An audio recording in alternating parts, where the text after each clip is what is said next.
Hello viewers, আসসালামু আলাইকুম আপনাদের সবাইকে। আহ, আমার এই চ্যানেলটিতে আপনাদের সবাইকে স্বাগতম। এক্সপ্লোর উইথ আরাফাত মিলন।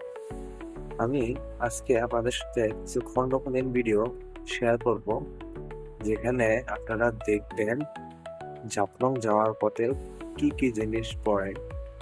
এছাড়াও আমি আমার ভিডিও ডিসক্রিপশনে খরচগুলো সম্পর্কে আপনাদের কিছু ধারণা দিয়ে দেব। আপনারা দেখে আসছেন আসলে বলতে গেলে আসলে কিছুই নেই যদি আপনারা ওখানে না যান। অপরূপ এক সৌন্দর্য, যেটা আসলে বলার মতো না। তো এখন আমরা পথে যাওয়ার সময় অনেক পাহাড়, বিশেষ করে আমরা শ্রীপুরে দাঁড়িয়ে যখন ছবি তুললাম তখন এটা আসলে অনেক সুন্দর। এ হচ্ছে আমাদের জাফলং যাওয়ার ভিডিও। এখানে আমরা নৌকায় করে যাচ্ছি জাফলং এ। জাফলং থেকে ছেড়াপঞ্জি সংগ্রামপঞ্জিতে, যেটা অতুলনীয় সুন্দর।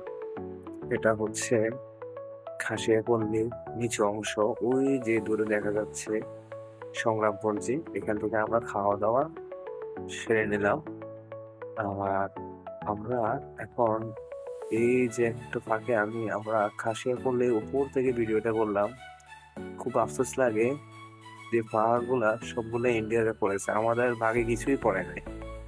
এখানে আমরা সংগ্রামপঞ্জিতে গোসল করলাম, ঝর্ণাতে ভিজলাম, ছবি তুললাম, অনেক মজা করলাম। উপরের অংশতে ভারত, এটা পুরোপুরি ভারতের অংশ। সবকিছু শেষ করলে আমরা আবার আমাদের বাসার দিকে, গন্তব্যের দিকে চলে আসতে লাগলাম। যখন আসলাম ওই সময় বৃষ্টি ছিল। আপনি দেখবেন মেঘগুলো দেখা যাচ্ছে খুবই কাছ থেকে।